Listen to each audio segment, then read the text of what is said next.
welcome back to episode 93 of the Hops and Hops podcast. I am producer Tom, and we have found Mike. We brought him back from the dead. Thank you for having me guest appear back on my podcast that I'm part of. Oh, it's so nice to have you back. It's been a couple months, just scheduling things. It's the summer, everyone gets a little busy, so don't worry about it. Yeah, wrapping up the end of the work season, I guess I can call it, was a little bit more hectic this year than years past. So the last few months became very, very just busy. It's all right, it happens. But you know what? Tom just took over and crushed it. I kept chugging. He did. We appreciate that. Anyway, we're gonna be talking about some music today, and we're gonna be talking about some beer, of course, because that's how we do it here. The album we're doing is Good Kid, Mad City by Kendrick Lamar. Another Kendrick album. Hold on, I actually have the vinyl. I left it on the ground. This is actually the deluxe. It's not the actual version. Yeah, you said they have two different covers, right? Yeah, this one is just like the van that he talks about in the song, like his mom's car. And the actual one is just like him as a baby with three other people in the room, but their eyes are blacked out. Gotcha. So that's the base one. We're just me talking about the straight up one. Although the deluxe is pretty good. There's a couple good songs on it, but we're gonna be drinking alongside. We're drinking Evil Orange Cat. It's a collaboration beer between Fat Orange Cat and Evil Twin, which are two breweries that we love on the podcast. So it is a 9% West Coast style India Pale Ale. I chose it just because the collaboration, we really like talking about these breweries, and it's a West Coast style, and Kendrick's from the West Coast, so it makes sense. So these are a little bit old. They're canned about late March, and it is now early July. But yeah, it's fine. So let's try them out. Cheers.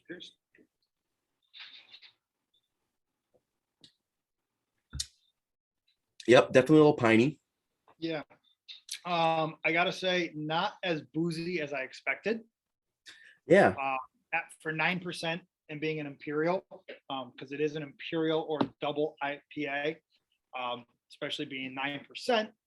Also, West Coast kind of has that hoppier, piney flavor. That combination a lot of times gives that boozier, stronger like taste that I'm not always like prone to loving. But I will say that is actually a bit smoother. I hate to say it, but I'm also wondering if the fact that it's a little bit like older maybe took a little bit of that bite away. Maybe. I know we had it like a month or so ago. I gave you one at the lake. Yes. So I bought 4 of them. Also, very expensive for a 4-pack of these. I think they're like $25 for a 4-pack, something like that. Yeah. Do a collab or something like that. Yeah, maybe just because it's a higher percentage. I'm not sure. Yeah, I don't know.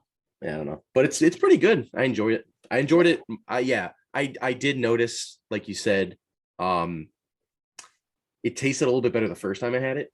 Yeah. So I don't want to use the word flat because it's not like a soda that gets flat, but flat as in like the flavors aren't really jumping out as much. They're a little muted. Yeah, that's a good term. Muted. I like that. Thank you. All right. Just because, but I can agree. I think that might have a little bit to do with it. Because like you said, it was canned in late March. Try to, especially some of these stronger beers, have them within the first 30 to 60 days. So that puts us right around the like May-ish area. Yeah. Definitely see the difference. And then, we did have it back in probably May. Yeah, probably around there. So we had it kind of right in its wheelhouse, and it was a little bit stronger, had a little more bite, but definitely not the worst. I mean, better than I expected for a double. Oh yeah, of course. So yeah, it's a dry hop with, I believe it's Amarillo and Simcoe, which are kind of some of the big players. I don't know if they're specifically like West Coast style hops. I don't know if that's intentional or not, but could be. Hops is in the title of the podcast, but I really don't know too much about hops. Joe usually knows a little more about that. He is a hoppy man. Also in kind of the same situation, but I am reading some reviews on it, and a lot of people are saying that it's got a let's see, smell of orange, grapefruit, pineapple, a little bit of toffee and caramel. I think that's kind of the West Coast side of things. Gives you that like piney kind of flavor. Little tropical fruit with the piney taste, kind of a combination. I can taste all of that Yeah. when I'm doing it. But as we stated, excuse me, I think we're just a little bit past that prime, so we're not getting the punch of those flavors that we would have gotten. And I don't think this is something we're going to find again. Yeah, I'm not sure if they're even being canned anymore, but This kind of collaboration to me looks like I don't want to say a one and done necessarily, but a limited, like, unless it really blew up, they're probably not going to have it again. well, I don't think they're going to have this specific one, but I think I could be wrong, but I think they're doing collaborations with other beers. Yeah, well, Fat Orange Cat, the entire concept of that brewery was very strange. Mhm. I know Joe Sod is a big fan of, but the Baby Kittens is like his favorite IPA. I think he gave it a 10, right? I believe so. Yeah. And so Hey, Mikey. joining us. So the whole concept was really strange. Their brewery was, kind of outside at someone's house. Because it was residential, they could only do like half pours. So you got little tokens for these like little, what were they, 8-ounce beers or something like that, which was a little strange, but whatever. Their beers were okay. They had a lot of like jalapeno beers and things that were very, very out there. But because of parking and stuff, like you couldn't do live music, you couldn't do games. So again, it was just an interesting take on a brewery being in a residential place. And then all of a sudden, I think they shut that down. Yeah. And now they're just strictly out of some little local shop in East Hampton. I guess they kind of, I don't know if they brew, but they sell their beer there. And then now it looks like, I don't know if they're permanently with 12% or only because of Evil Twin. So they've made a shift that's just interesting. Yeah. I've noticed they're a bit more commercial with like the releases of beers. I know at least that like the Big Y or like other kinds of shopping places in Connecticut, you see Baby Kittens all over the place, so they have more product, but in a trade-off, they don't really have too much of a local brewery presence anymore. No, and I kind of feel like, and this is, I mean, again, I don't go looking for their beer often. I do like the Baby Kittens. I think it's a good IPA, but it's not one of my go-tos. And I'm kind of noticing though too, like that's the only one I see. That is their flagship. I don't know if I really see like a lot of variety from them. Mm-hmm. It's kind of interesting. Like they kind of hit the nail on the head with that, and they were just like, let's run with it. I mean, I've seen some of their stuff. They have like a seltzer out and they have other kind of stuff, but I mean, if it ain't broke, don't fix it, I guess. I'm also not looking that hard. No. They're not a go-to for me. I don't look for that when I'm out. Mm-hmm. So, I mean, yeah, they do make good stuff though. I do enjoy a lot of what they put out. Yeah, great. But the main thing what you see is Baby Kitten. So, but it's good. I enjoyed it. Yeah. Obviously, yeah, like we said, a little bit muted, but for what it was, I'm gonna have that in my mind as well. It's a very good beer. Yeah. But also look at the can design too. Look at I really, Joe and I are suckers for can designs. It's definitely like, what are you gonna do with an evil twin and a fat orange cat combined? Yeah. Like I feel like that's the best you could do is like the cat like raising its paw. I think they're going for like the Evil Dead almost, like those kind of parody movies. That, with it coming out of the grave and the kind of cartoonish, comic-y kind of look. Mm-hmm. Yeah, the comic-y like lightning bolts coming down onto it. I feel like 12% brews a lot of beers or cans a lot of beers, I should say, that have really good labeling, because they do all the abomination stuff. Yeah. And all the harvesters with the skulls and the farming, and like I just always found that so cool. Those got to be one of my favorite styles of cans. Yeah, I was looking for like a credit as to who did it, but it's not on the can. It's probably on their like Instagram or something like that, which we will tag later in the episode. Sounds good. But yeah, it's good beer, and also it's a good kid and a mad city. So this is the second album in Kendrick Lamar's discography called Good Kid, Mad City. and I kind of wanted to touch on, kind of our decisions for picking albums on the podcast. I really wanted to go in order for some artists. Some artists like Tyler, the Creator, I kind of missed out on doing that just because the newest album came out and I wanted to talk about it. But when I bring you Kendrick, I wanted to do it in order. And it just so happened to play out that you missed the first one, but made it for the second one. But Joe is going to miss the second one. But I think you listened to it anyway, so it should be fine. So this is the first album that he really broke out onto the scene with. Obviously there was a couple songs from Section 80 that kind of made it big, but this is the one that really pushed him into the mainstream, and it even won him 4 Grammys, including Album of the Year. So Wow. Yeah, it was in 2014, even though it came out in like late 2012, which doesn't really make sense. But yeah, I think it's very close to being a perfect album. It's not a 10 for me, but he does have a 10 in his discography, but we'll get there later. But just super dense, lyrical. When the year I don't know why I know this, but like the year I first started getting into like rap and hip hop was around 2013, kind of like right as I was getting into high school. Had a nice pair of over-ear headphones, and I just started to download a whole bunch of other stuff. And one of the ones that I first kind of gravitated towards was I believe it was Swimming Pools, because there were 5 singles released for this. It was Swimming Pools, Backseat Freestyle, Poetic Justice, Bitch Don't Kill My Vibe, and The Recipe. And The Recipe is not actually on this album. It's on the deluxe version of the album, which I don't know why you would release it as a single. That's interesting, because we were just talking about that prior to the podcast. I was trying to figure out where we were stopping, because Amazon automatically just gave me the deluxe. And when you had said, we stop at Compton, had Dr. Dre on it. Oh yeah, that's Compton. And I was like, oh, okay, good, because I'm on The Recipe, which was the next one. So.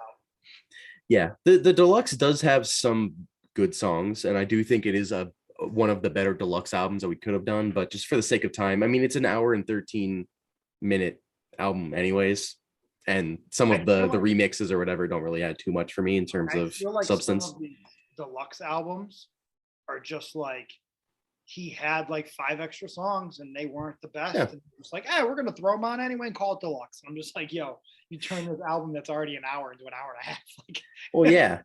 Well, that that also does is it gets more streams for the other tracks on the album and kind of artificially bumps up those streaming numbers. It's definitely, I think, like single wise, I think he has some of his best songs are on this. As a full album listen, I do prefer his next album, but we'll get to that. But wow, this album, I wasn't around to listen to it like as a full album when it came out, because I didn't really start listening to albums all the way through as like an art piece till like sometime late high school. I don't really know. But I do remember listening to the singles, playing like Call of Duty or whatever the fuck I did in high school, and there are some really, really good songs that I think maybe nostalgia wise stick to me a little bit more. But wow, what a sophomore release. Like he really proved himself to be one of the kings of the hip hop scene just in his second. It only came out a year after Section 80 came out. This is only 2012. That last one came out in 2011. So just in 1 year, the improvement is by leaps and bounds, Yeah, I mean, I listened when I was in high school and in college. I listened to like Eminem and some like older rap stuff. I didn't get into a lot of the newer stuff. Obviously, we know from 92 episodes of this podcast that I'm more into the rock and metal side of things and classic rock, and just now the reggae does a big push on me. But this came out my first year out of college. So I've been out of college for an entire year at this point, when this album, actually a year and a half. So again, hearing Kendrick like singles and stuff, knowing who he is from those big singles, but never, this is my first Kendrick front to back full album that I've ever listened to. So whole kind of different take. And when I listen to these albums, again, going back to if you're trying to talk about my rapper hip hop wheelhouse, realistically is like an Eminem, very different. And then, getting into like the Tupacs and stuff, which I thought was pretty interesting with the Poetic Justice I don't know if that did have Tupac take. I'm assuming it did, but Yeah. you know, um, the Biggie and that kind of stuff. So it was definitely a different album for me to kind of listen to and get a feel for. Yeah. I said this on the Section 80 review that we did, but I think Kendrick is one of probably my top 3 favorite artists of all time. He's definitely up there. Just so lyrically dense. The way he crafts an album is just so different than any of his contemporaries. Even he spent 5 years between the album he just put out and his last album. Yep. And it's just not what I expected at all. And right now it's my album of the year for this year. I do have my lists going. No, well, no, the one he put out this year, it's called Mr. Morale and the Big Steppers. Okay. So that's good album. Anyway, I'm getting off track. So, yes. So this was 2012. He's just kind of forming Top Dog Entertainment, which is his label, and he's now not a part of it anymore, but that's a whole different thing entirely. In 2020, Rolling Stone kind of redid their greatest albums of all time list to include some more modern contemporary stuff.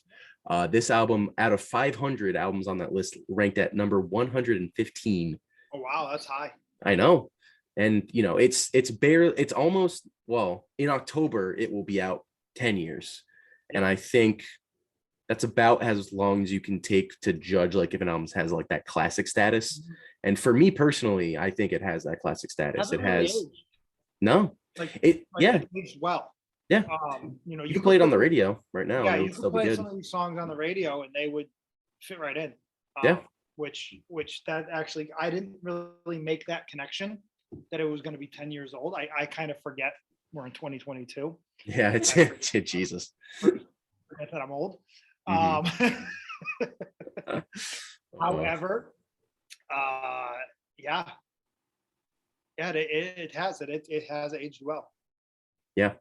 So, and I think there's a lot of cool different elements that play along in this album, and then we can jump quickly into some of the tracks. It starts with Shireen, aka Master Splinter's daughter. I should have looked up why it's called Master Splinter's daughter, but I can kind of assume why. I like the Ninja Turtle reference. Exactly, yeah. So Shireen is kind of the guy. Oh, that's right. Yes, I almost forgot about that. Yeah, Shireen is kind of Kendrick's love interest throughout the whole thing. Okay.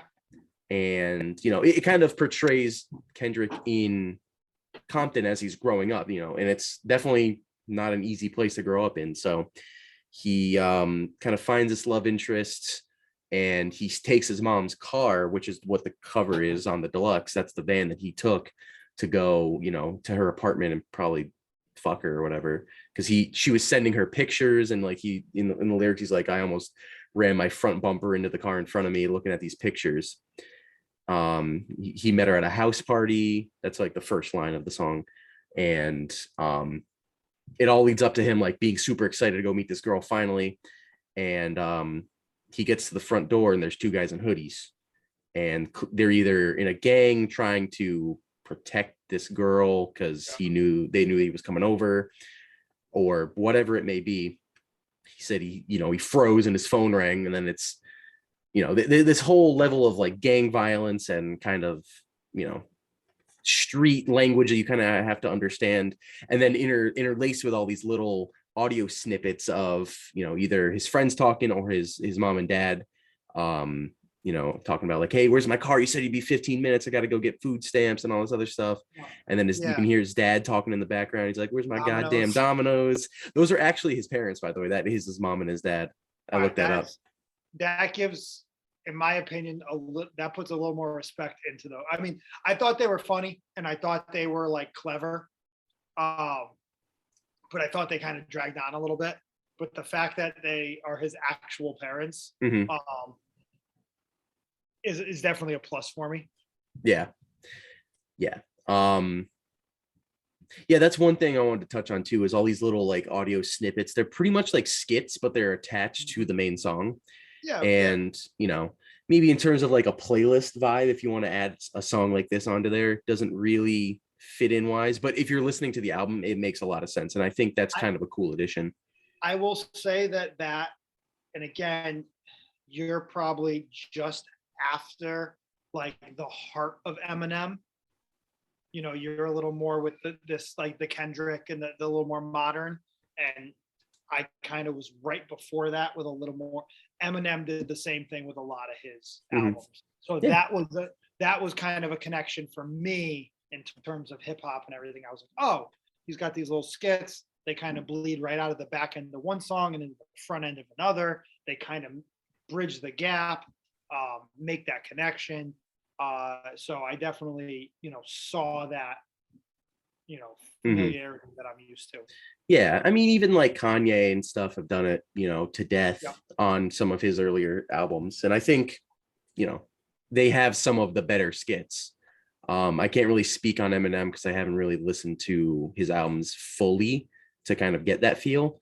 But I think on this album, some of the skits are really placed well. And the fact that they're integrated with the actual track and not labeled as like mom or dad wants Domino skit, it's different in like the track listing. It kind of integrates them differently than, oh, it's a skit, I'll just skip it. And another really cool thing is that each skit plays so well into what the next track is going to be. So in this one, the very end of this track is like the mom and dad, like, no one wants to hear your stupid ass anyway. Actually, you know what? Turn up my oldies. I want to hear something else. And then it goes into Bitch Don't Kill My Vibe, which just sounds like a perfect West Coast, like oldies, R&B track. Yeah.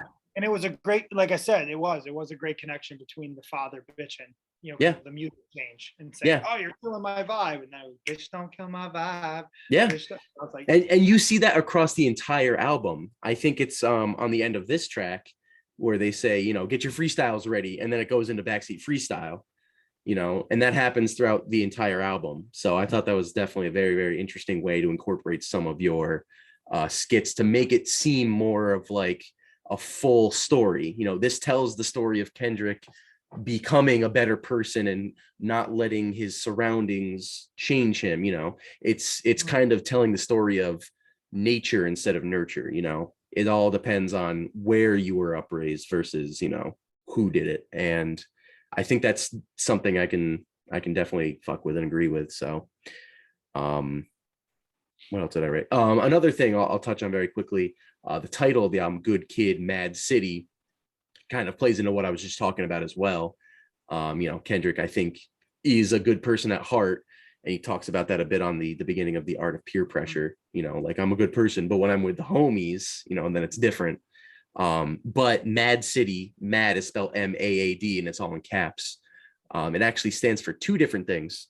The MAD can either stand for My Angry Adolescence Divide, which is kind of neat, like him trying to decide, like, when he's growing up, what he wants to be. Does he want to continue to be a gangbanger his entire career or go down this music road? But it also stands for My Angels on Angel Dust, which he actually says in the song Mad City, which I thought was kind of interesting. So the people that are watching over him or trying to be his saviors aren't necessarily the people you want to be watching over you in the first place. So a lot of really cool thematic elements to this album. That's why this album is just so lyrically dense. It's like an onion. You keep peeling back layers. Every time I listen to this album, I hear something new for the first time. I catch a little like, oh, that's a nice little like thematic bit, or oh, that's a cool musical element that I never really caught before. So that's part of why I love Kendrick so much, is that he has a lot of those elements to him. Yeah. That's and I'm just right now, because Bitch Don't Kill My Vibe comes up next. Yep. And that was a single. And it's a catchy song. I love it. Very catchy song. I actually, that was probably my favorite song on the album. But it was the last single. And you mentioned, the recipe being a single, also being a bonus track. It was the first single. Yeah, that was weird. That just like really throws me off. And what's weirder too is that they'll have artists that will release singles after the album comes out. Yeah. And so this album came out October 2012. The only two singles that were released before the album were The Recipe and Swimming Pools. The other three were released after the album had come out. So Backseat Freestyle, Poetic Justice, and Bitch Don't Kill My Vibe came out in that order after the album had already come out. Yeah, it's a weird layout on how they kind of handled that. Yeah. But yeah, So, Bitch Don't Kill My Vibe. I mean, right there, that song coming in, just really, that's what grabbed me and said, okay, right here's a song. This is the song of the album. You know what I mean? And like you said, that transition out of the little skit in between, essentially flawless. Yeah. It's really, really great. Just that the hook, that I'm a sinner who's probably gonna sin again. It's just like, oh my God, it's so nice. And his singing is relatively on point too. Like he's a total package, you know. He can do a little bit of everything. He reminds me of a less whiny Lil Wayne. I can see it. He has that nasally kind of like singing, rapping voice, but it's not as nasally and whiny as Lil Wayne. Yeah. As much as you might not think it, like when I hear a Lil Wayne song, like I'm actually a fan of a lot of his stuff. Yeah, of course. He's good. He's might be one of the ugliest people I've ever seen. And and then you know, he definitely has a voice that you would ideally call annoying, but it works, and it works for him. And he does a lot of collabs with like Eminem, and those songs are great. I will say everything he did with Blink 182. I don't know if you ever heard about that. Have you heard the song he did with Weezer? No. He starts the song off like he says, he starts the song with like, "Get ready, bitches, it's Weezer and Wheezy." And I was like, oh, okay. Clever. Also here's the beginning of every Lil Wayne song. You ever notice that? He does a little lighter flick. I was like, damn, there you go. Bitch Don't Kill My Vibe was just fantastic. Great song. Yeah. If you hear this song and you're not like excited to hear the rest of the album, you're like, what the fuck? Like, I don't get it. How you don't listen to that and not just get super hype immediately. This is another one that I listened to when I was younger, and you know, getting me more kills in Call of Duty, you know.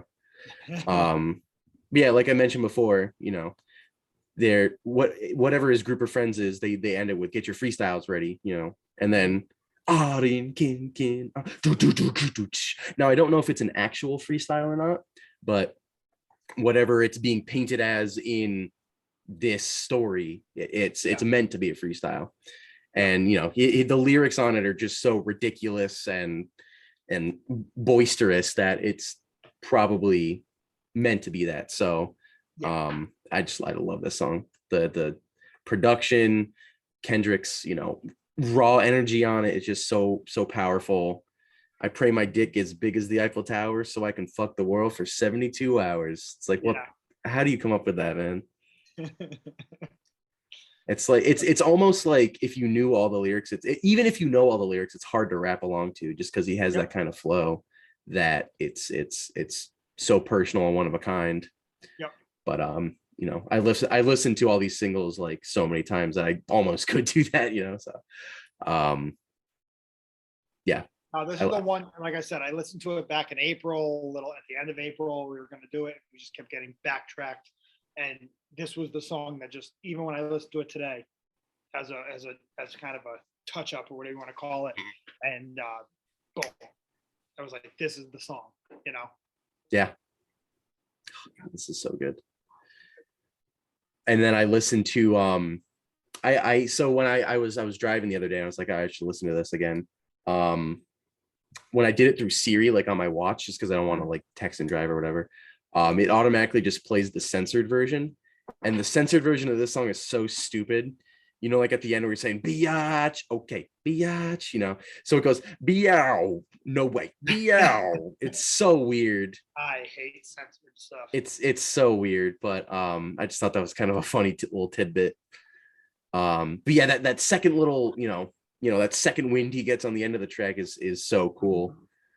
God, there's so like, and I can go on and on about little intricate details every now and then. But I think this one is like the most straightforward in Yeah. terms of like the production and the lyricism. But no, it's so great. I really can't say too much more about it. Yeah. This is the only one that doesn't really have an ending like interlude at the end. Mhm. But it goes into the art of peer pressure pretty quickly. I think that's probably one of the better singles. Not the art of freestyle, or not the art of peer pressure, but backseat freestyle. Just because Yeah, it and I doesn't like have that little bit. I like the percussion. Yeah. Just the fact that it's got all these different kind of like, you know, These it little- almost sounds like pots and pans, but it's like Yeah. all these different like, yeah, Some kind of percussion symbols, instruments. yeah, and everything. Yeah, it's pretty cool. Yeah. Oh, Um, yeah, the art of peer pressure comes up after that. Um, I, in terms of the song itself, not mhm. necessarily the strongest one, but it's hard after just that 1-2 punch that's delivered before this. So I think the better purpose of this song is just to have a bit of an exposition dump, but in a good way. Yep. You'll get Has a- those later in the album that aren't as good in, not in a good way, but I think this is one of the better parts of the album that that explains a lot of the story behind everything. Yep. And this has a little bit of a 90s feel to it, For sure. with kind of like that.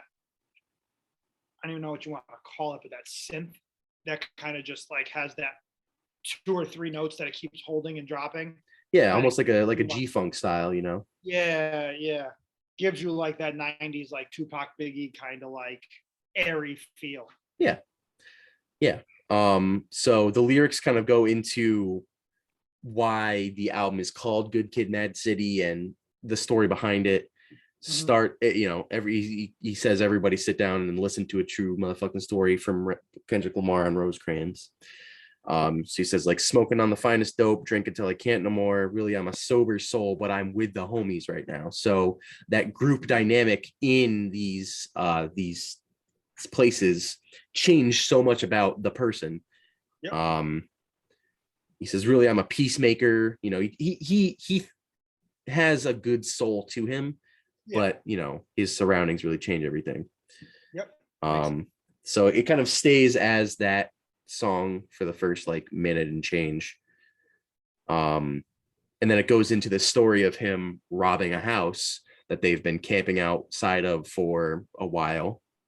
You know, he's really hungry and he's got to do a whole bunch of different stuff, but it ends up with someone being inside the house and then the cops being called on them.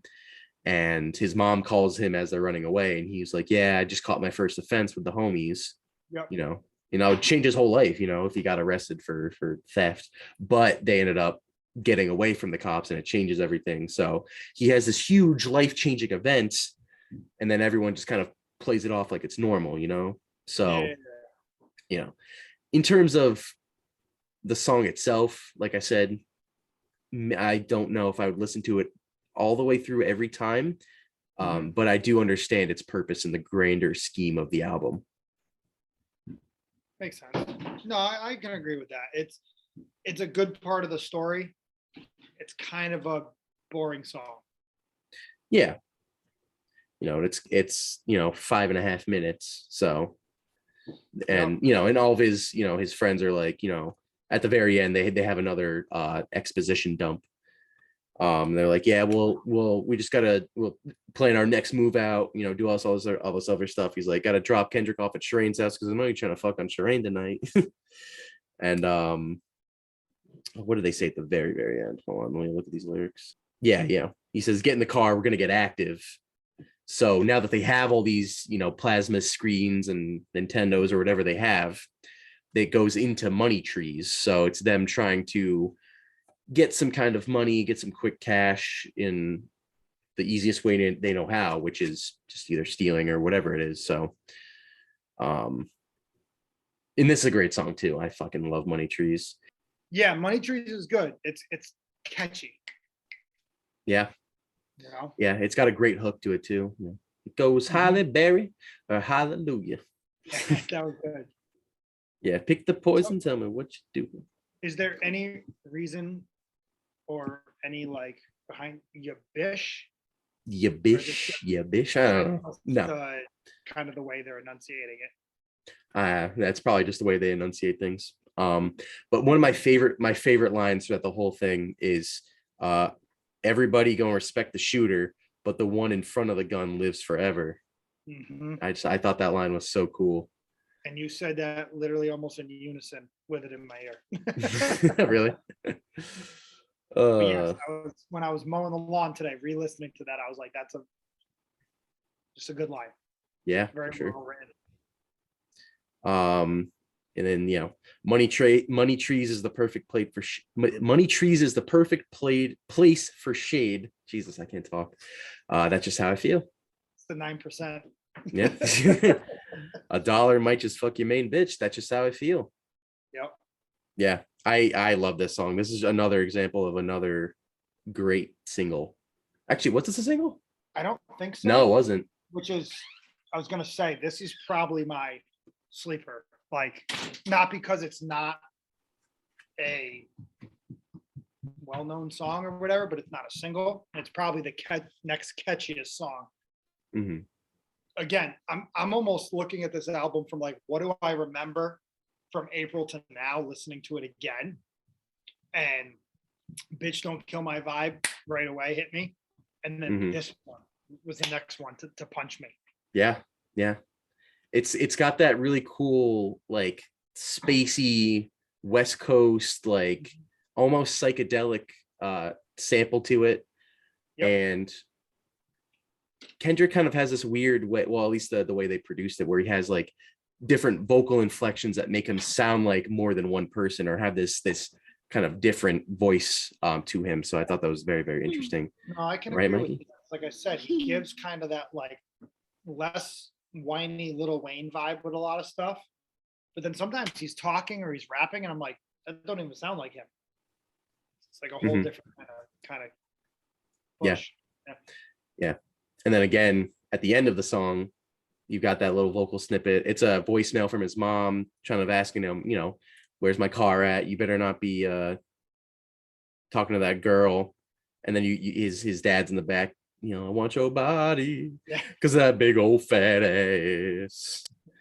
And And then someone then, says something about Domino's again. yeah, somebody say Domino's. So him kind of having this, that little like lustful section Mhm. leads into Poetic Justice, which is the most lovey song on the album. Yeah. It even features Drake, 2012 Drake, which I think is one of the better versions of Drake. Oh, okay. Drake now, not so much, but That's what I've heard. I haven't dabbled, but I heard. I'm so sorry. Oh, God, this Yeah, song. this has like a.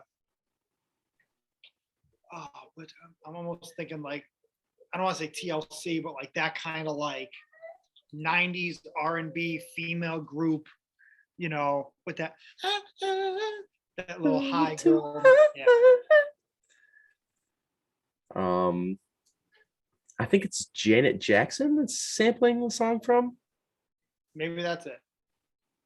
Yes, yeah. I believe it's from her. Let me look that up more.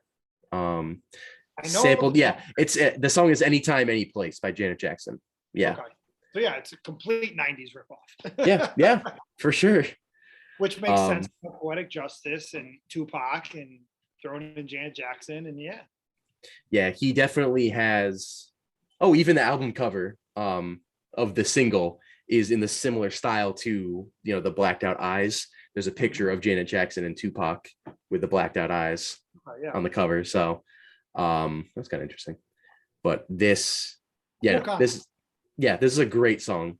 Has one of the best, in my opinion. I think this is the best Drake verse he's ever spit on a feature. I really hope your girl play this because I'll go. She test my patience. And your big ass in that sundress. Oh, I could rap the whole Drake verse. That's how many times I've listened to that song. Jeez. So yeah, no, I'm a huge fan of the song. It's gonna be tough picking my favorite because I can gush over any of these tracks for an extended period of time, especially drinking this all the way through too. But then it kind of does that hard transition at the very end where either people in his gang or his friend group or whatever it is kind of find someone. He says, oh, you know what it is? Okay, I actually just made this connection. It starts with, hey, you over here for Shireen, homie? I don't care who he's over here for. It's the two guys on the front step kind of interrogating Kendrick. And then at the very end, it's, matter of fact, get out the van, homie. Get out the car before I snatch you at this homie.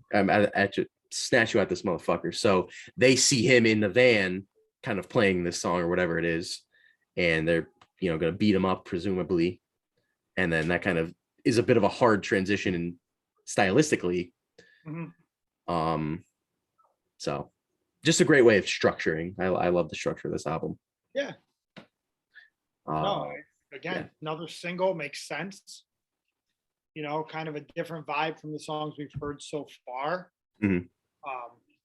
But sampling a popular song from the 90s and then going into this and giving that vibe and labeling it after Tupac and everything else. It's a good, you're right. It's a good structure of a song in general. Yeah. And then even having Dr. Dre on the album in the first place is kind of a vote of confidence. I believe he signed to Dr. Dre's album or label, which is Aftermath Entertainment. Yes. So that's kind of a vote of confidence from him as well. So to get that kind of production style is pretty interesting. Going into Good Kid, which is kind of the 1-2 hit from Good Kid into Mad City. Not necessarily my favorite song. In terms of the production, it's pretty good. You definitely got that West Coast production on the song. But kind of a little bit repetitive, doesn't really have the most solid of hooks. But I get the theming behind the song, the messaging and everything is solid, but not one of my favorite tracks. No, I will say that the opening portion, that the kind of like keyboards or whatever you want to call them, I remembered that from the original listen, and it was like a kind of a catchy little like airy like that was catchy. The song itself, little monotonous. Yeah. So, and it didn't have like any kind of outro section, but I think that's on purpose to connect with Mad City. And Mad City, I think this was the first song I ever heard off of the album. I love that little intersection or the intro section with Pyros and Crips all got along. They probably dumb it down by the end of the song. And that the little yeah. That's when they play that when he's performing live. It's the most like heavy shit of all time. It almost, I was gonna say, it builds up into. It reminds me of like a Little John song. Like it builds up into like into a party. Brace yourself, I'll take you on a trip down memory lane. It's so great. So and I think lends itself to being played live. I'm sure. Oh, for sure.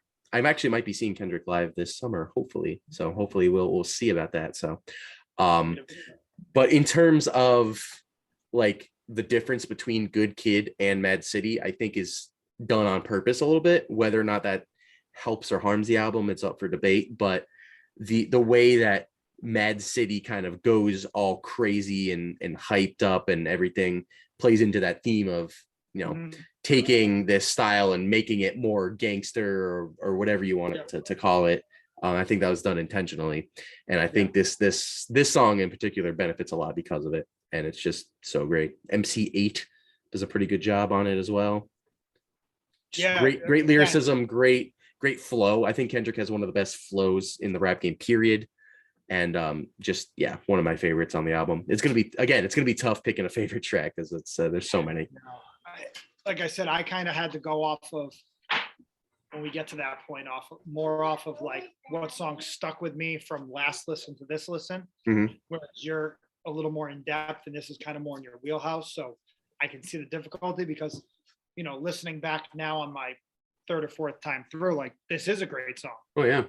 And I will say though, it didn't stick with me maybe hook wise as much as some of the others did. Yep. Listen to it and the vibe and the story, like it's Yeah, great song. And also, I think, in my opinion, got to be one of the best beat switch ups of all time. You know, that switch up it has like right halfway through. It's just so powerful. Yeah. I really I can't say I just want to listen to it. I don't want to talk about it. I just want to listen to it. Oh my god. Yeah. It's like two different songs. In fact, I But got that's fired still- because I was expired by all my friends to stage a robbery the third Saturday I clocked in.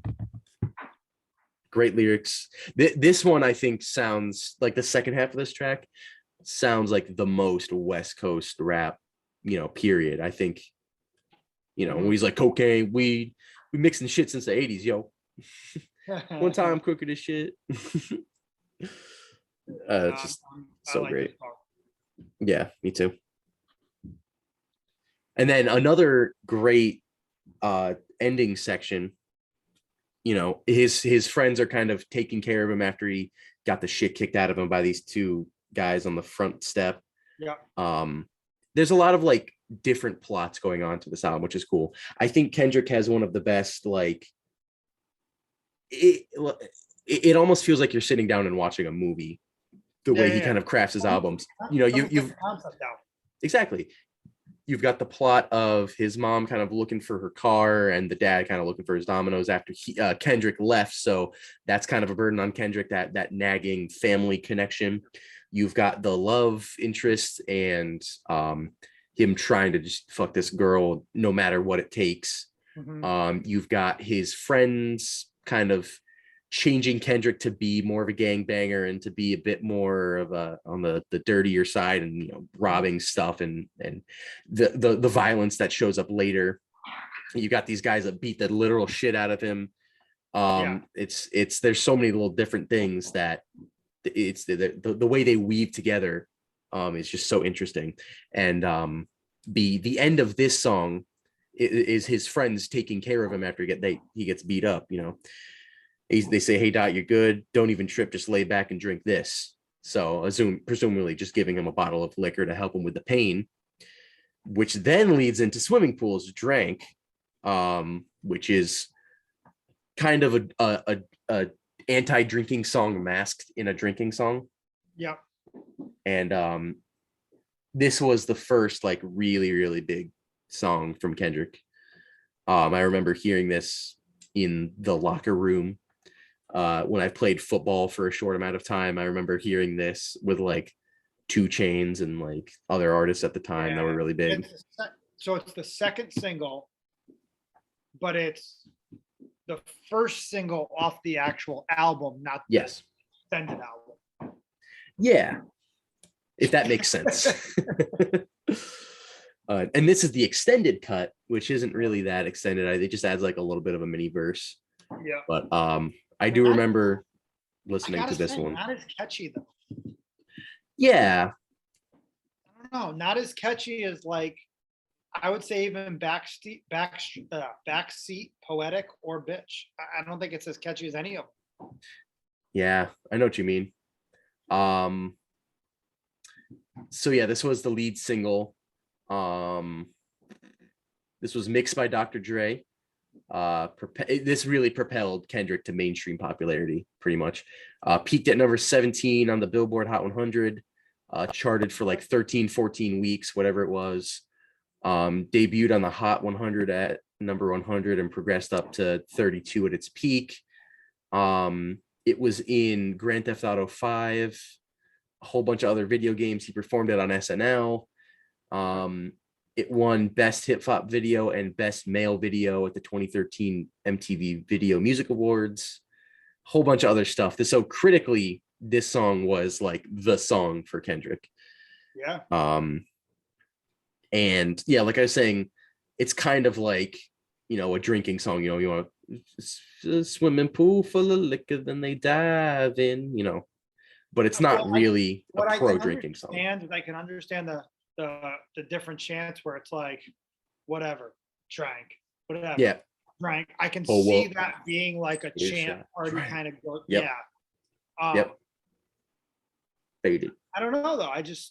I'm not seeing it as like a standout single, but I mean, I could just be wrong. But the other ones I would take over it all day long.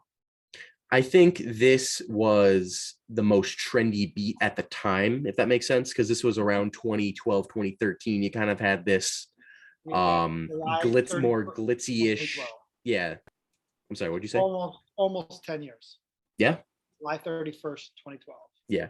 So there's a different like production style. You got to think of like what was popular Yeah. at the time, kind of like that bling era of rap Mhm. was kind of coming to an end When right it around was that like time. 2 Chainz and things like that. Like Exactly. it made sense. Yeah. So just again, another great single, like I said, and it also plays into the theming of the album. So um he added the extended version onto the main album. I don't know how. I think that's where I'm at now. Oh, that It's got like little like it's got like a beat change and goes into another verse. yeah. Kind of unnecessary. Yeah. So in terms of the story of the album that ends it off, um, and I think that's why you needed the extended bit because it kind of explains what's going on. Gotcha. He's like, just when I thought I had enough, then his friends decide, oh, they beat the shit out of our friend. We're gonna go kill them or whatever. So I think they plot to go kill these two guys. That's why you hear all those like gunshots in the background. He said, we're gonna pop that bitch too. He says, wait, hold up, I see someone. And then you hear like the driving, and then you hear gunshots. And then he asked, like, Dave, say something, Dave. And he said, these guys just killed my brother. And that's the end of the song. It's very, very powerful at the very end. Yep. And then jumps into Sing About Me, I'm Dying of Thirst, which easily has to be my sleeper for this album. Okay. It's very long. It's almost 12 minutes. So I get why you may not be a fan of it. Yeah. But I like the drum beat at the beginning. yeah, it's a good pull. I love the hook, that little when the lights shut off and it's my turn to settle down. It's kind of this nagging thing in the back because he was still in Compton while Section 80 came out. So he was becoming a bit of a rising star on his own. So he has family members and gang members and all these different people that are like, hey, when I'm dead or whatever, when I pass on, write a song about me, put me in a lyric, whatever, make sure that my image lasts longer than I do. And so that's another thing that weighs on Kendrick as well. That's a whole other kind of thread that you need to put into the album. And so he just kind of puts it in this one big song. And each little verse is from a different member in Kendrick's life. So I think the first one is the guy that just died in the song before. The second one is his sister who has to, kind of be a prostitute on the streets to get that money. And then I don't know what the other ones are, but just I think it's just a fantastic hip hop song. It is a bit long-winded again, but the lyrical substance is what makes this track miles above a lot of his contemporaries, and it's got a deep enough meaning. The production the greatest? No, but it keeps that storyline going, and I think that's all it really needed to do. Yeah, I mean, you know me. Anything that's going to be pushing 12 minutes is hard for me to just stay focused on. Yeah, of course. That's just me, though. No, I get it. If I wasn't as crazy about Kendrick as I was, and I see a 12-minute song, I would be like, all right. It's also a little monotonous. Of course. Doesn't change up very much. Mm-hmm. This is one of those. And then the verse, and then the hook, and the verse, and it's kind of very formulaic in this sense, and which is hard to be. You've got some of his 3 or 4 minute songs that have a completely different beat change up halfway through. Mm-hmm. And yeah, this we're going on 3-4 minutes in, and it's mm-hmm. This song is almost too ambitious for its own good. There's a beat switch up later in the track, and there's a pretty long-winded what's the word I'm looking for, thing at the very end, that little skit at the very end. Mm-hmm. But it's almost like he's going for like an entire like mini album in a song. Yeah, the beat change up's like 8 minutes in. Exactly. Yeah. Off. I mean, 8 minutes before you hear any sort of a change up. I'm like, mm-hmm. getting a little bored here, or just even if I'm not specifically focusing, I'm not even noticing we're still in the same song. You know what I mean? Yeah. So I understand why, non-hip hop heads may not fuck with this song, but I really do. I really do enjoy it. It really stretches to be this artistic statement on its own, and I think that's kind of cool. And then it's got this other aspect, because it's called "Sing About Me," which is the first half, and then it says "I'm dying of thirst," Yeah. So it's this tired of running, tired of like trying to play this game that's not going to win out for anyone. It's kind of Kendrick's realization, like, oh shit, maybe this lifestyle isn't what it's all cracked up to be. I'm tired of, I'm dying of thirst, Mm-hmm. So, and then it ends with these two people after they go through all this turmoil. This older woman, whoever it is, sees them on the corner, whatever it is, and she's like, "That's not what I think it is. You say you're dying of thirst. You need holy water," and then kind of converts them into being born again Christians. And if you hear and then she like explains like, you have to say, repeat after me, Lord God, I come to you a sinner.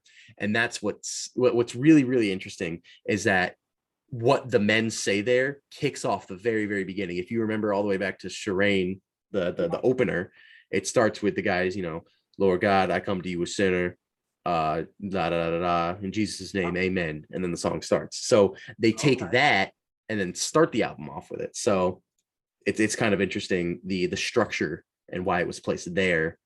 Mm-hmm. So yeah, that kind of pullback, that foreshadowing almost. Exactly, yeah.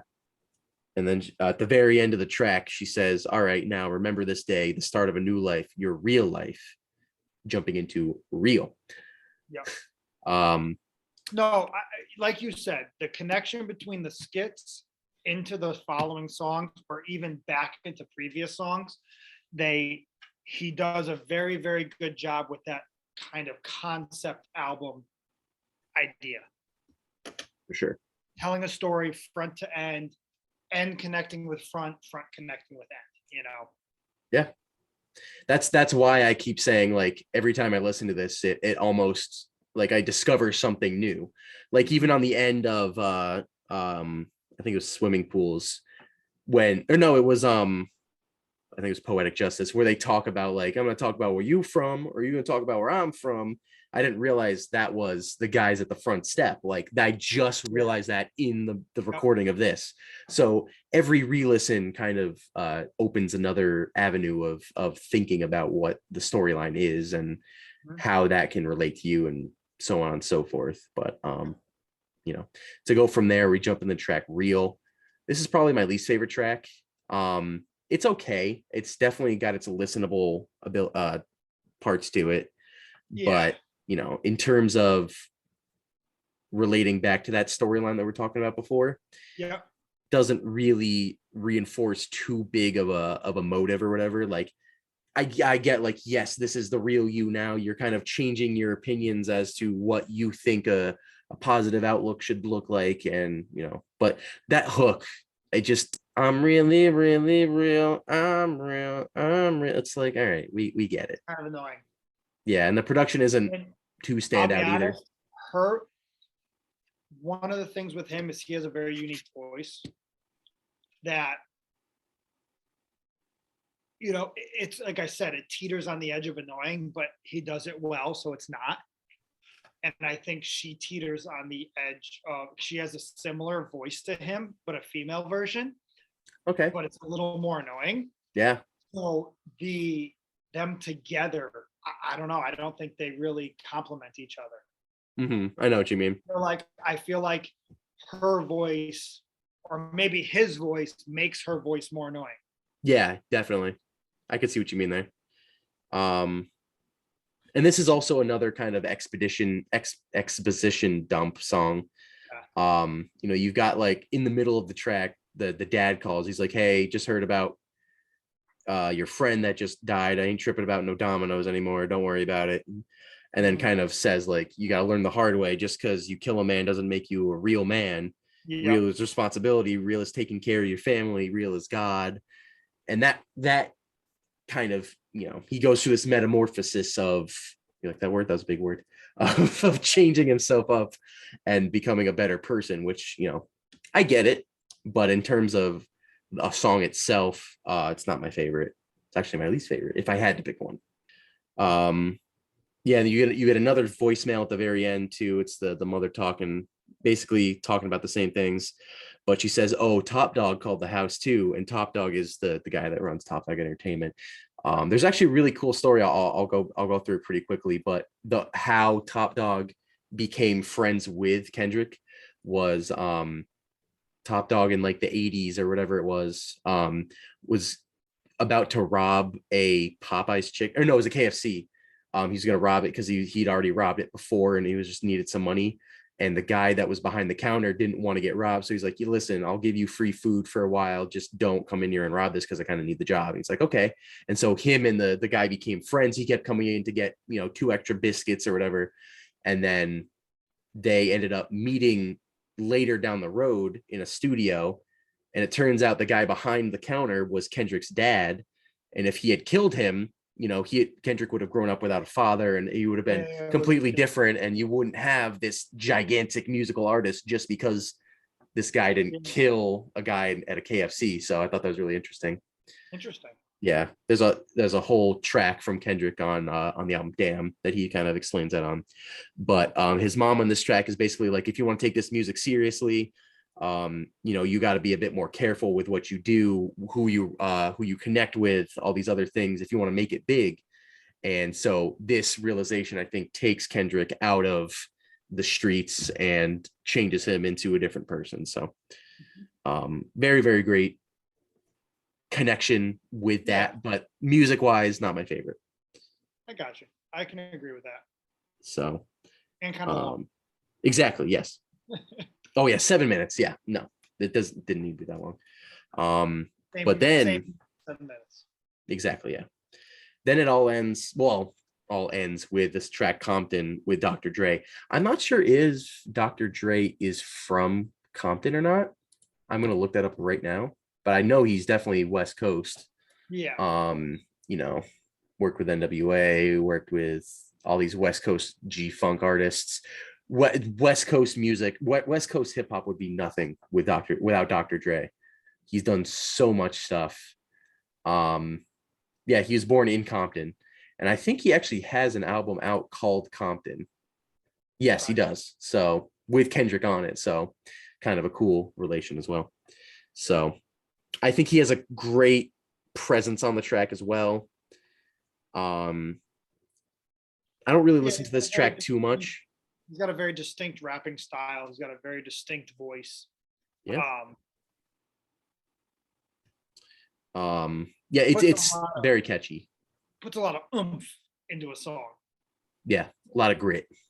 Because he doesn't have that like melodic or type of voice like that's like, oh, that sounds really good. It's almost just like so aggressive. You're like, oh shit, yes. Yeah.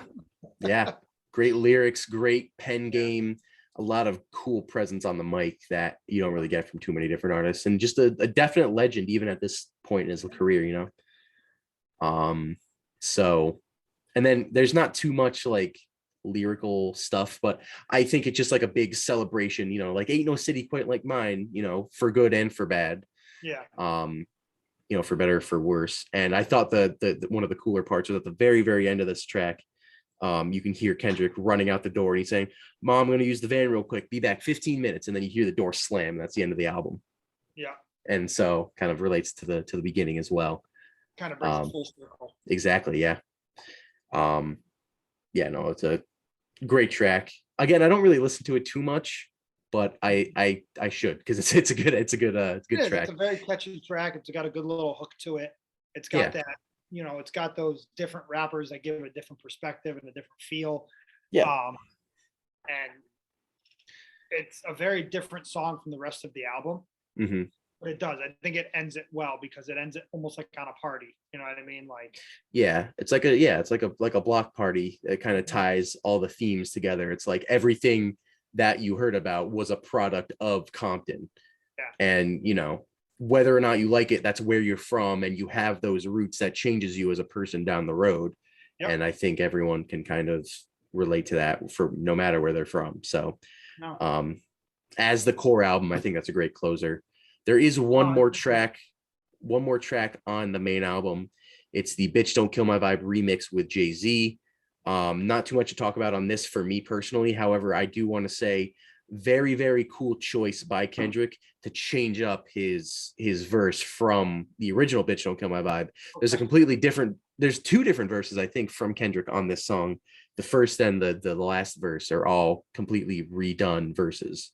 And obviously Jay-Z as well. So Yeah, when I played the album, I got the extended, so I just stopped at Compton and didn't actually have the remix of Bitch Don't Kill My Vibe. mhm.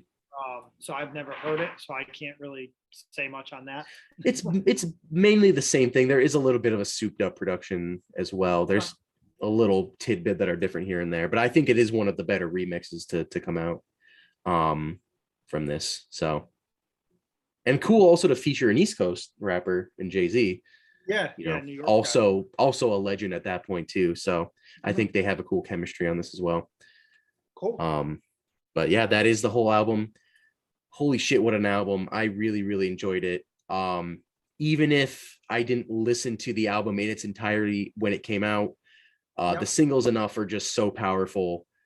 And then later to come back, like I said, it's like an onion. You get a little bit different every time. And I think that's a great hallmark of just a fantastic album. So yeah. All right. So let's throw some ratings in there. We're gonna do our favorite track first, actually. Oh yeah, let's do that. It's been a while. It's kick off some of the dust. I will start, and I'm gonna pull a Joe Side. I can't pick just one. I'll pick two because I want to be a little conservative. I'm gonna go with Bitch Don't Kill My Vibe. I think that's an easy one to pick. Yeah. You really, that's one of the best singles on this album of all time. So that, and then it's tough to choose between Mad City and Poetic Justice. I'll pick Poetic Justice just because I love the verses. They just have a cool chemistry, and I love the sample choice as well. So I'll go with those two. Yeah, I'm gonna do Bitch Don't Kill My Vibe. I mean, just because in my opinion, it's like the first song on the album. I'm not gonna take away from the intro and the idea behind Shireen, Master Splinter's daughter. Like, it opens up the album well, but the first song, in my opinion, really comes out to be Bitch Don't Kill My Vibe. And it's just shocked it's the last single. Yeah, I know. Yeah. It's strange. Which is a great catchy song. Mm-hmm. Least favorite, if I had to pick one, I would say Real, just because, back on that. Yeah. I kind of already explained it. The hook is not good. Her voice doesn't really complement well with Kendrick. The production isn't anything to really write home about, and the meaning behind everything in the track is very good. That's why it's a little hard picking a least favorite for me on this, but if I had to pick one, it's long. It's also very long. 7 minutes. And the funniest thing that I just want to throw in before we move on is it has the least amount of writers on it. Really? Yeah. Like, every song has minimum of like 5 different people writing. Or no, actually, Good Kid has 2. It's Duckworth and 2, which is Kendrick and Pharrell. Yeah. And Swimming Pools actually 2. But it's just this other guy. I don't know. I just feel like it was kind of thrown together throughout. Yeah. Didn't do it. Sleepy Dark. However, yes, our Sleepy Dark Horse. I'm gonna go with Sing About Me, I'm Dying of Thirst. Now, again, it's 12 minutes. It's very, very long. I understand that. But from what the track brings, all these different layers, all of these different kind of motives, and keeping the track going as well, kind of talking about Kendrick's nagging ability to maybe not save people, but to honor their legacy. And there's so many people because, just the community he surrounded himself with, everyone wants to be on a song. So it definitely writes home to him a lot. And I think, it's a bit later in the track list. It's a bit longer. People may not gravitate towards it, but I definitely enjoy it. And yeah, it's not a single, so I'm gonna have to go with let's see. So not a single. Tough. yeah. Tough. Backseat Freestyle was so good too. That's one of my favorites, and I hate to go with it because it was a single. Well, let's see. What's not a freestyle? Money Trees was not a single. Yeah. Mad City was not a was not a single. Compton was not a single. I think I'm gonna go with Compton. As much as originally I would have loved to double up with like Backstreet Freestyle, because that was probably my second favorite song on the album. But being a single, I definitely like Bitch Don't Kill My Vibe better. To go with a song that's not a single as a sleeper, Compton, it just Dr. Dre killed it. It was a great way to end. It was kind of a different song from the entire rest of the album.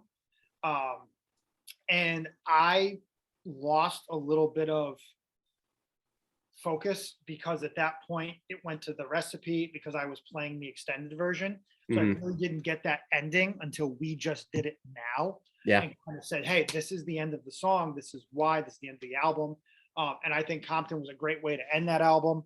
And to not be a single when you have Dr. Dre on your album is kind of a little strange, like odd to me. Like you'd think you'd push that as a single. Yeah. It was a great song. It had a great catch, great hook, great verses. So yeah, I got to go with Compton. Yeah, good choice. I can't really say too much about that. Yeah, let's give it some ratings. I'll start. Yeah. I've gushed about this album for however long we've done this episode. So I'll sum it up really quickly. I'm gonna give it a 9. I think it's a great album, great listen. So many of Kendrick's best songs are on here, and not only to have that great production, to have a story that goes with it, with all of these different interlacing things that have different B and C and even like D plots of things that are nagging at Kendrick's psyche in the background. And also this is just his second album and really pushed him into the spotlight is so good to do it so young. And you know, his pen game is just immaculate, so great. Like I said, production top notch, really can't beat it. A lot of great tracks on this album. It's surprisingly not my favorite Kendrick album, but we will get there eventually. But holy shit, yeah, it's a 9 for me. Just a great album. Nice. I'm definitely not going to be that high, only because obviously this is not my wheelhouse of music. I'm not saying I don't like it. If it's on, and there are times where I'm in the mood to vibe with this kind of music, this kind of modern hip hop, but it's not a go-to for me. I will say that a definite push was the kind of the lyricism and like the story being told. And, you know, you did it with Tyler, the Creator. You do such a great job of explaining it. And by the end of the podcast, I've usually bumped my rating up a little bit just because of, you know, some of the stuff that I don't catch because this is just not my wheelhouse for music. I'm gonna go to 7.5. You know, it's not something that I'm running out to listen to or necessarily choosing to listen to on my own. But I'm glad you bring it here because it gives me a whole different perspective and a whole different like appreciation for this style of music. And I think that, you know, just a great top to bottom album. I listened to the extended version versus the regular. I gotta say, I gotta go with the regular because the extended version just drags too much, and then I start to kind of lose appreciation for the rest of the album because I'm 2 hours later and I forgot about what I listened to. But I'm gonna give it a solid 7.5. Like Kendrick is a great rapper. You know, definitely has his place in this modern hip hop kind of rap style.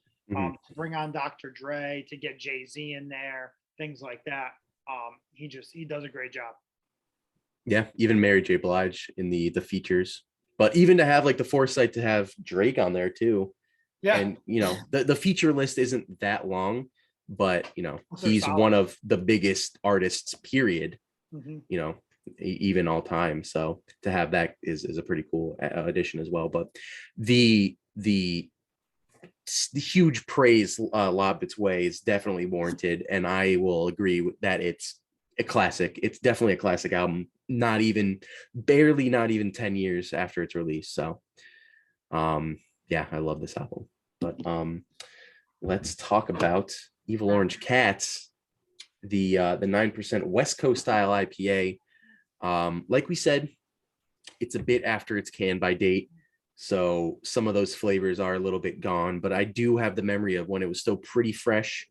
Yeah, so again, it's 9%, it's very heavy, and it's a West Coast, so a lot of those things may not stack up to a good beer, but I think it's a very good beer. If you're having it fresh, I would probably give it a 7.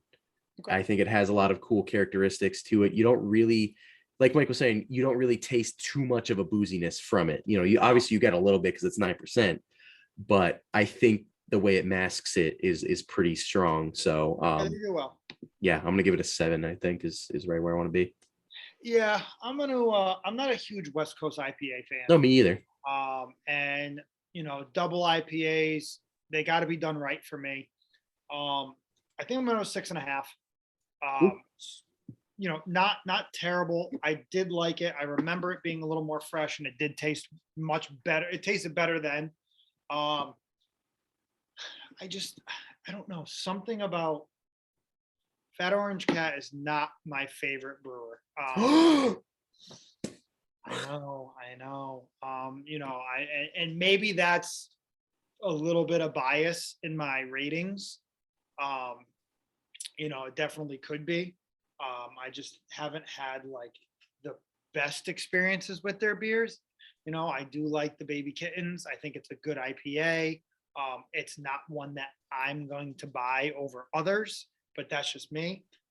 So I thought this was kind of, they did a good job with an Imperial. They did a good job with a double and not making it too boozy and too, like, I want to say undrinkable. You know, sometimes they can really be like you're choking down your last couple of sips.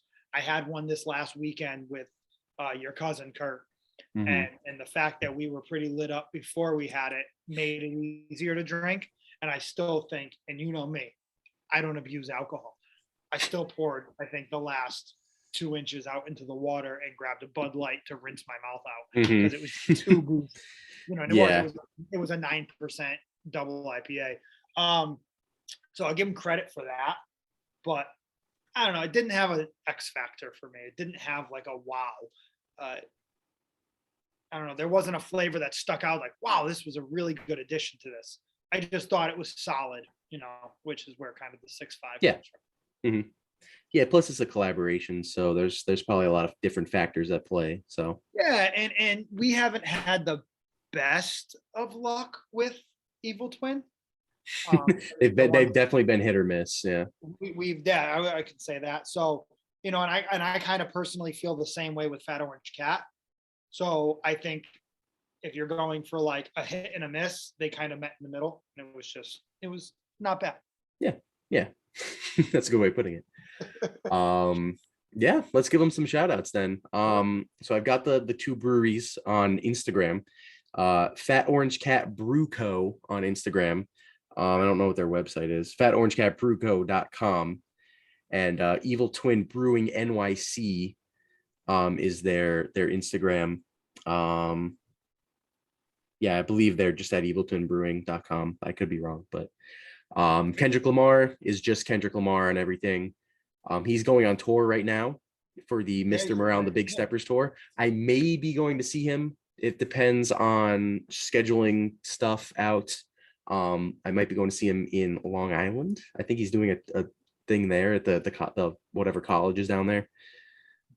So hopefully, fingers crossed, we will see him, and I will get to see M.A.A.D City live. That'll be a great time. So yeah, episode 94 will come out next Sunday. We will see. It'll probably be Joe and I think we'll probably have to figure something out, but maybe we will get everyone on in the future. I might be back. You might be. We'll try to figure it out. But yeah. So I'm glad we made this work. Yeah. This is a good time. So thank you for coming on as well. Thank you for listening. or watching if you're on YouTube or Spotify. So you got that visual aspect. Whoa, you know, put on your 3D glasses now. Hops and Bops podcast on Spotify, Apple Podcasts, and YouTube. Oh, I thought you were going somewhere. Oh, your 3D glasses. Look at those with the big frames. Are there anything in there? Oh, no. Okay. Anyway, Hops and Bops podcast, Spotify, Apple Podcasts, YouTube, other streaming platforms that we're on. I probably could find a list, but I don't want to. If you have a streaming platform that you listen to podcasts on, you'll find us on there. Yeah, ask Joe Sod. Yeah. Follow us on Instagram, Facebook, Twitter, TikTok, YouTube, all of those other good kind of media platforms. We're all on there. And we will see you next time. For Mike, I'm Tom. We'll see you then. Peace. Nice. Nailed it. Nice. All right.